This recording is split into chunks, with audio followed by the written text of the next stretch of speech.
आप सभी स्टूडेंट्स को और चाणक्य एकेडमी के सभी टीचर्स को आज के इस आयोजन के लिए मैं बहुत बहुत बधाई देता हूं। मैं बेहद खुश हूं कि सिद्धांत सर और तमाम जो स्टाफ हैं वो इस तरह के आयोजन कर रहे हैं। समाज में छुपे हुए जो भी टैलेंट्स हैं उनको खींच के बाहर लाने की कोशिश कर रहे हैं। इसके लिए ये बहुत बहुत प्रशंसा के पात्र हैं। सबसे पहले तो इनके लिए जोरदार तालियां होनी चाहिए। एक बार ऐसा हुआ कि एक मेडिकल कॉलेज में जो मेडिकल स्टूडेंट्स थे उनको ऑपरेशन थिएटर में ले जाया गया।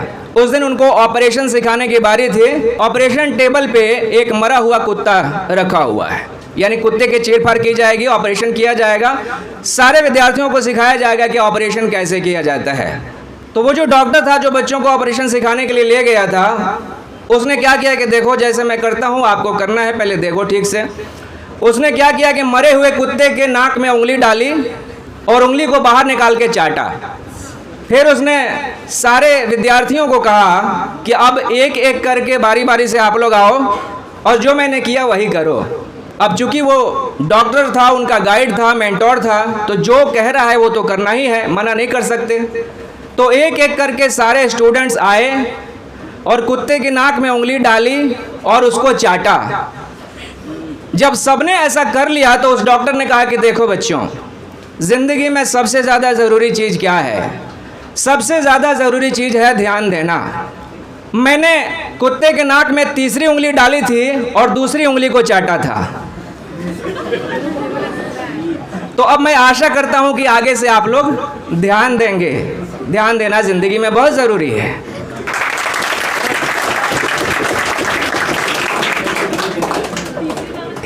स्टडीज बताती हैं कि हमारी हर जनरेशन ज़्यादा बड़ी आईक्यू लेके पैदा हो रही है, ज़्यादा होशियार पैदा हो रही है। लेकिन स्टडी ये भी बता रही है कि हर जनरेशन अपनी पिछली जनरेशन से ज़्यादा अनहैप्पी पैदा हो रही है, ज़्यादा दुखी होकर जी रही है।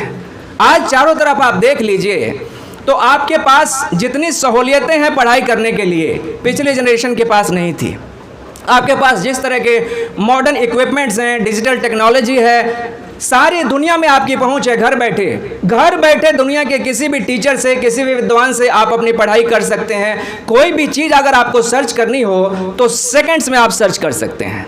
जो चीज़ आप सेकंड्स में सर्च कर सकते हैं, उन चीज़ों को सर्च करने के लिए जो पुराने लोग थे उनको न जाने कई कई साल लग जाते थे, यहाँ वहाँ भटकते थे, तब भी चीज़ें नहीं इकट्ठी हो पाती थी। लेकिन वो ज़्यादा खुश थे। आप ज़्यादा खुश नहीं हैं। National crime records bureau Bharat सरकार के संस्थान है जिसका ये काम है कि कितने क्राइम होते हैं इंडिया में और किस किस कारण से होते हैं, उन सब का रिकॉर्ड इकट्ठा रखना।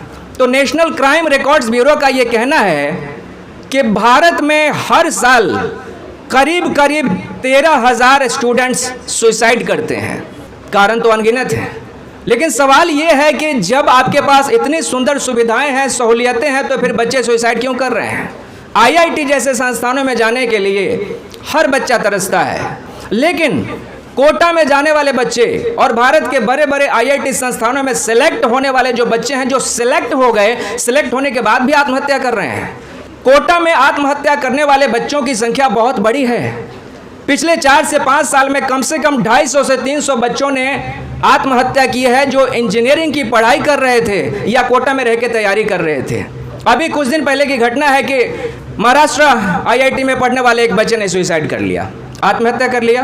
आत्महत्या के बाद उसके माता पिता ने फूट फूट के रो के कहा कि ये बच्चा इंजीनियरिंग नहीं पढ़ना चाहता था, इंजीनियरिंग पढ़ने का उसका मन नहीं था, लेकिन हमारे दबाव में उसने इंजीनियरिंग लिया था। चूंकि होशियार था इसलिए एंट्रेंस निकाल लिया और पहुंच गया आईआईटी में। लेकिन हुआ क्या?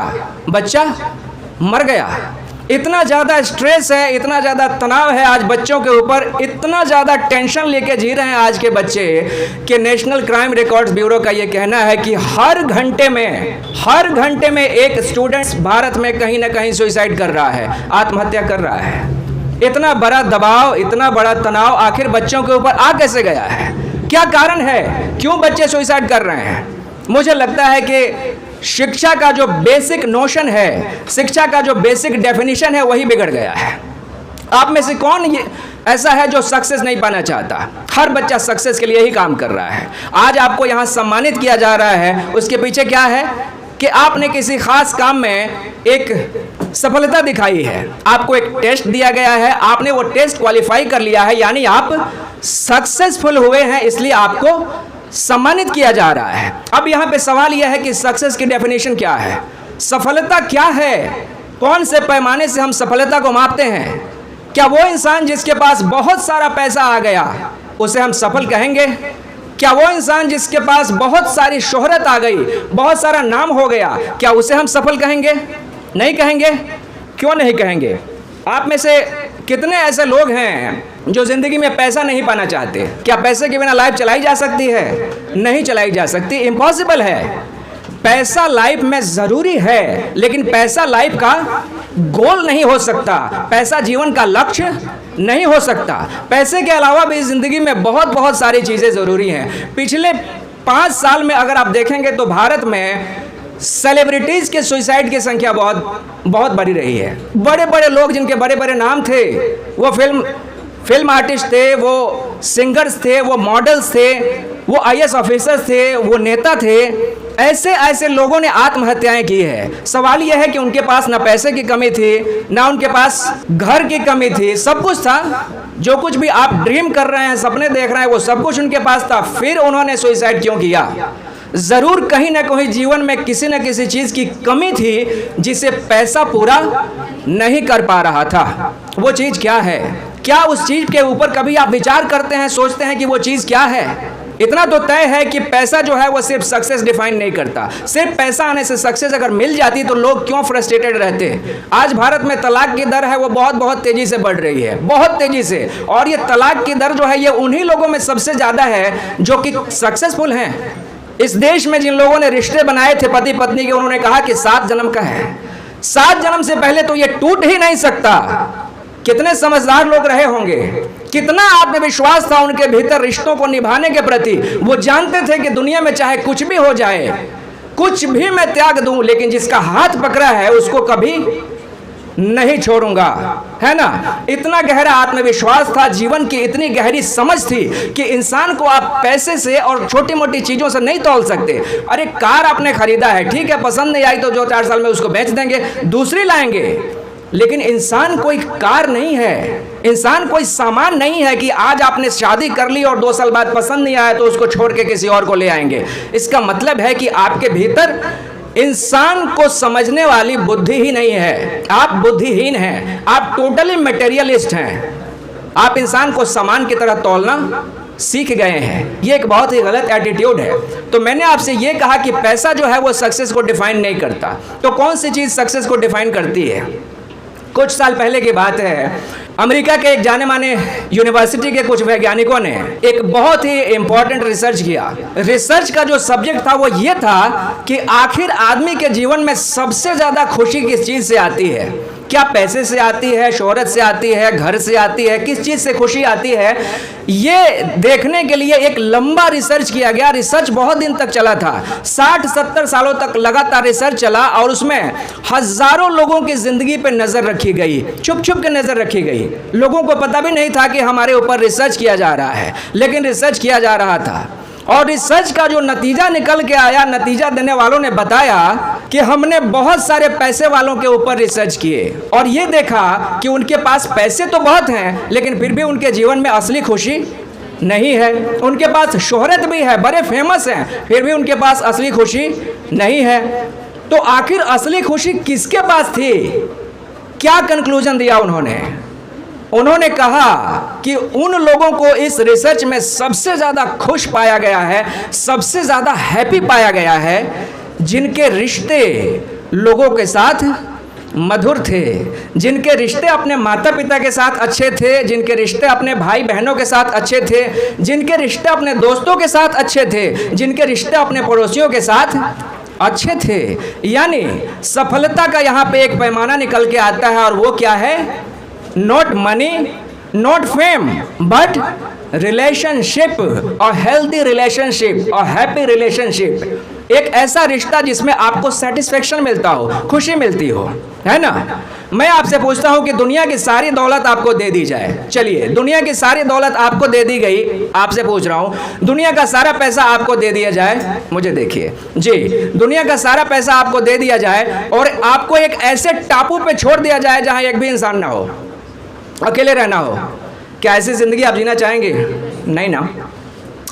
अरविंद अडिगा ने एक बुक लिखी थी, द वाइट टाइगर, 2008 के आसपास लिखी थी, उसको बुकर प्राइज मिली थी। पता नहीं आप लोगों ने पढ़ी है कि नहीं, लेकिन पढ़ना चाहिए, बहुत कमाल की बुक है। वो बुक बताती है कि अच्छा, उस बुक के ऊपर एक मूवी भी बन गई है, द वाइट टाइगर करके, आप देख सकते हैं उसको। उस बुक में एक लड़का होता है, उस बुक का जो हीरो है वो गांव के, बिहार के एक गांव का रहने वाला लड़का है, गरीब परिवार का लड़का है। बहुत छोटी उम्र में उसकी पढ़ाई छूट जाती है क्योंकि घर में इतना बड़ा परिवार है, सबकी जिम्मेदारी उठानी है। तो जैसे बिहार के लाखों बच्चों की पढ़ाई छूट जाती है पारिवारिक जिम्मेदारियों के दबाव में, उस बच्चे की भी पढ़ाई छूट जाती है। घर के लोग दबाव देते हैं कि कुछ कमाओ, काम करो, तो उसे एक हलवाई की दुकान पर रख दिया जाता है। बलराम नाम है बच्चे का, तो लोग उसे बलराम हलवाई बुलाने लगते हैं। तो बलराम हलवाई से एक दिन मिलते हैं उस गांव के जमींदार, और उस जमींदार का एक बिजनेस चलता है गुड़गांव में। गुड़गांव में उनका एक बिजनेस है, उनके लड़के गुड़गांव में रहते हैं। तो बलराम हलवाई, जिसकी उम्र अभी करीब 16-17 साल की है, वो जमींदार उसको अपने साथ ले जाता है और कहता है कि तुझे मैं दिल्ली भेजूंगा, मेरे बेटों को एक नौकर की ज़रूरत है, तो उनके पास जा और उनके साथ काम कर, तुझे अच्छी सैलरी हम देंगे। बलराम हलवाई को भेज दिया जाता है दिल्ली, जमींदार साहब के लड़कों के पास वो रहने लगता है। और वहाँ रहते हुए वो देखता है कि ज़मींदार के जो लड़के हैं वो बहुत सारे गलत काम कर रहे हैं, गलत कामों से पैसा कमा रहे हैं। पेटियां भर भर के वो नेता को, विधायक को, एमपी को रिश्वत देते हैं, अफसरों को रिश्वत देते हैं और उसके सहारे तमाम तरह के गलत काम करवाते हैं। बलराम हलवाई के मन में पैसों का लालच आने लगता है जब वो पेटियां भर भर के पैसे देखता है। फिर एक दिन क्या होता है कि ज़मींदार के लड़के को वो मार डालता है और बहुत सारा पैसा वहाँ से लेके भाग जाता है। वो चला जाता है बेंगलोर जाता है और वहाँ जाके छुप जाता है कुछ दिनों के लिए। तब तक इधर पुलिस और ज़मींदार के सारे लोग इसको तलाश करते हैं बलराम को। बलराम नहीं मिलता है। बलराम के दिमाग में एक बात आती है कि पैसे लेके मैं भाग तो आया हूँ, लेकिन घर पे मेरी माँ है, मेरे दादा हैं, मेरे भाई बहन हैं, पुलिस जरूर उनको तलाश करेगी और वो ज़मींदार इतना ताकतवर है कि हो सकता है कि मेरे घर के सारे लोगों की हत्या भी करवा दे। तो अब मुझे क्या करना चाहिए? क्या वापस जाके मुझे अपने आप को पुलिस को सरेंडर कर देना चाहिए, बता देना चाहिए कि मैंने ऐसा अपराध किया है ताकि मेरे घर के लोग बच जाएं, जो 15-16 लोग हैं? लेकिन बलराम ऐसा नहीं करता।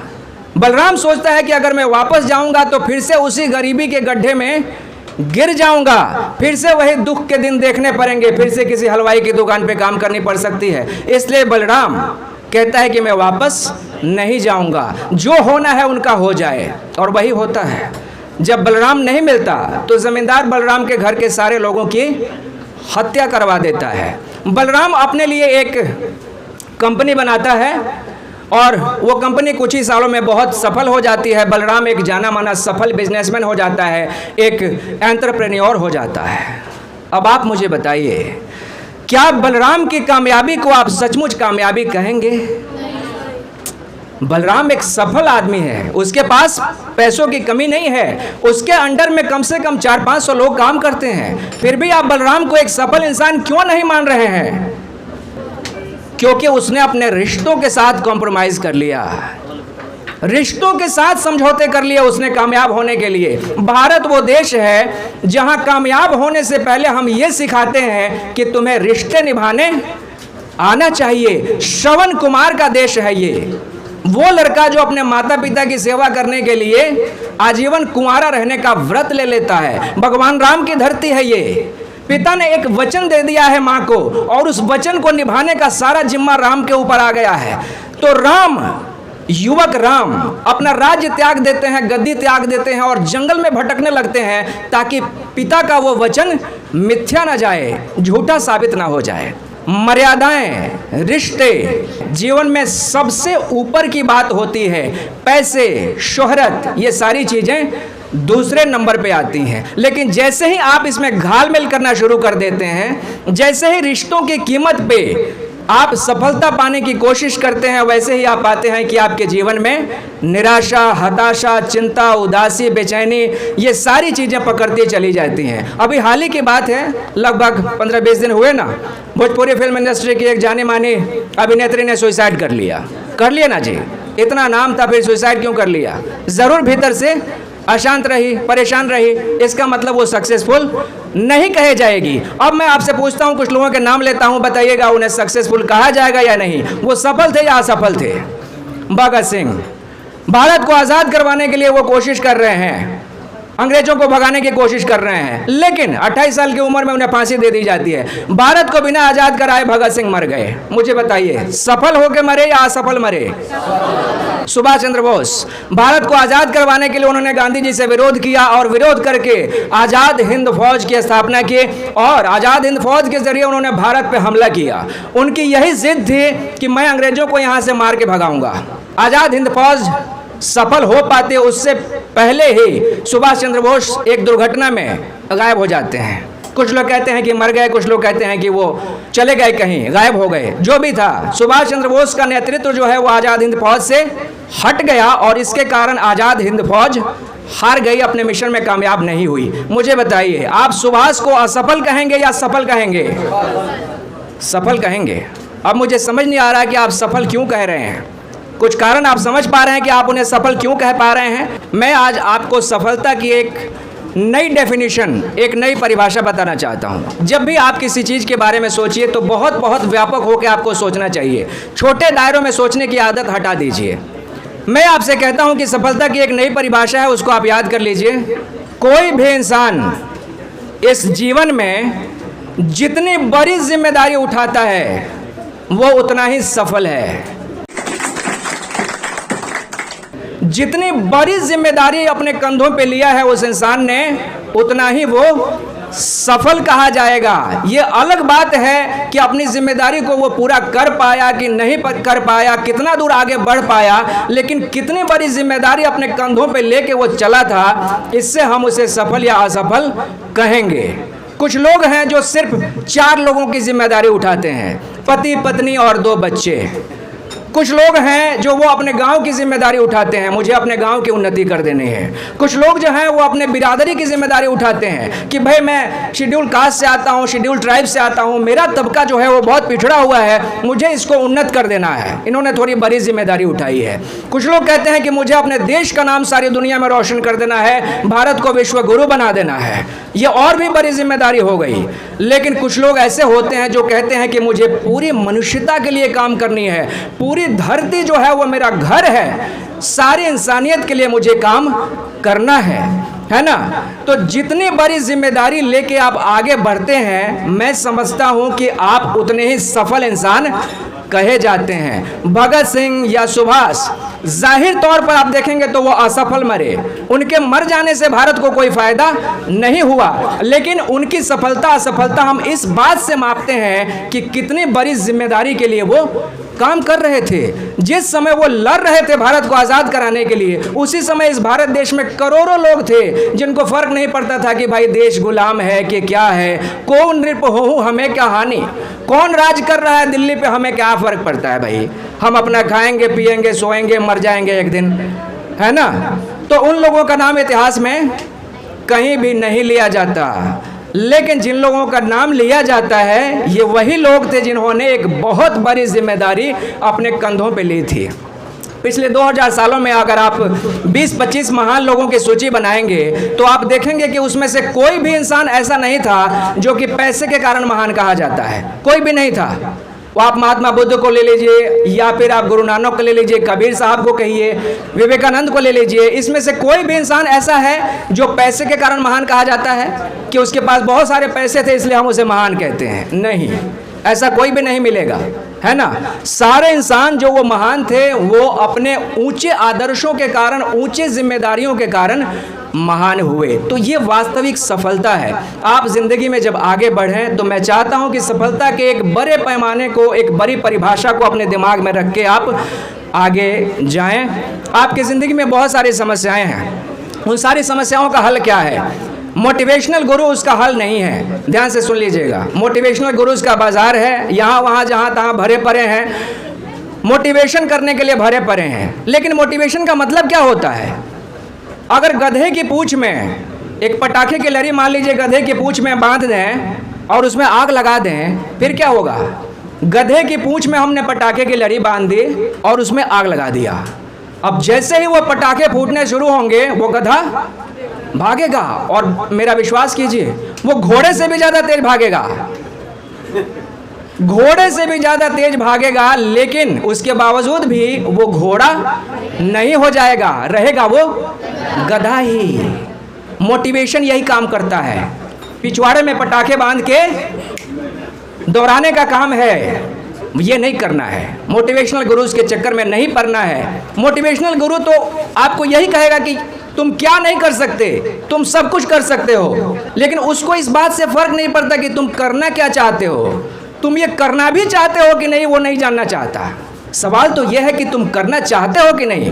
वो बच्चा जो आईआईटी में सेलेक्ट होने के बाद मर गया आत्महत्या करके, वो आईआईटी करना नहीं चाह रहा था, लेकिन उसको मोटिवेट किया गया घर वालों के द्वारा, मोटिवेशनल गुरु के द्वारा कि कर ले भैया तू कर सकता है।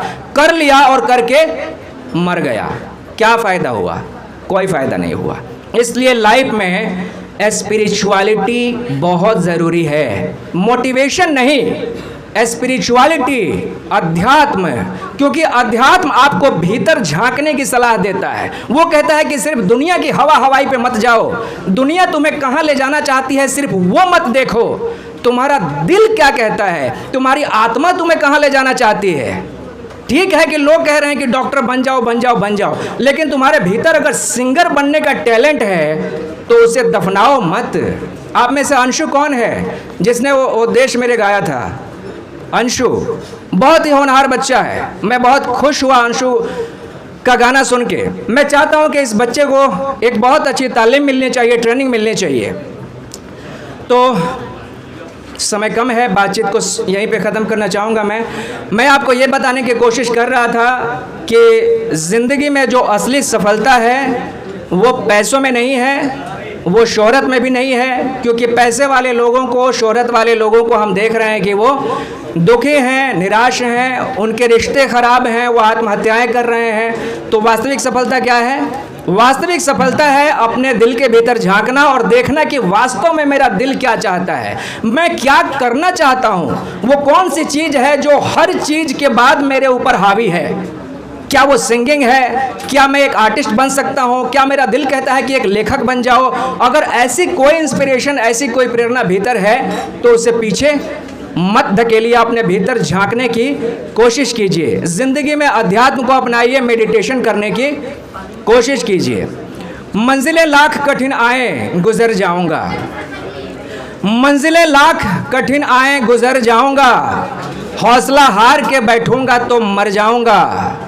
कहाँ हैं वो लोग जो चल रहे थे साथ मेरे, कहाँ हैं वो लोग जो चल रहे थे साथ मेरे, जो ये कहते थे कि रास्ते में बिखर जाऊंगा।